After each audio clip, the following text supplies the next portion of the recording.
এক যুগ আগে আমি মামলা করেছিলাম, রায় পেয়েছিলাম, এরকম কথা অনেক শুনেছি। তারা আন্ডারগ্রাউন্ড যাবে, হ্যান করবে, ত্যান করবে, ঘোড়ার ডিম। তারা কিছুই করতে পারে নাই। কেন জানেন? কারণ তাদের বৈধতা নাই। কোনো রাজনৈতিক কর্মকাণ্ড করতে গেলে লেজিটিমেসি ইজ সো ইম্পর্ট্যান্ট, এবং এই বৈধতা থেকে দেখা যায় না, ধরা যায় না, ছোঁয়া যায় না, ঘ্রাণ শোনা যায় না। কিন্তু এই বৈধতা হচ্ছে মুখ্য, এবং এই বৈধতা কখন থাকে?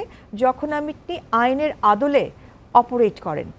একইভাবে মনে করেন একটা আপনার অস্ত্রধারী লোক এসে কিন্তু আপনাকে ফোর্স করতে পারে কোনো একটু কিছু করার জন্য, সেটাকে আমরা ছিনতাইকারী বলি বা জঙ্গি বলি।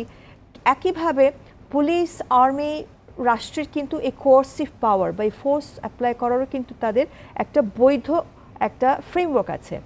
যখন এই ফ্রেমওয়ার্কের বাইরে সরকার বা রাষ্ট্র সেই আপনার ফোর্সটা প্রয়োগ করতে যায়, তখন কিন্তু ওই বৈধতা থাকে না, জনগণ প্রশ্ন করতে শুরু করে। So it is so important যে এই বৈধতাটা রাষ্ট্রের থাকতে হবে। সরকার যখন অপারেট করছে, এই গুড ফেইথ, যেটা একটা strong presumption in favour of the government, কিন্তু ইট ইজ রিবাটেবল। তো আমরা প্রিজিউম করব যে হোয়াট এভার আমাদের পক্ষে সরকার করছে, it is in good faith, কিন্তু এটা অ্যাবসলিউট না, ইট ইজ রিবাটেবল। একইভাবে হোয়াট ইজ দ্য ডিফারেন্স?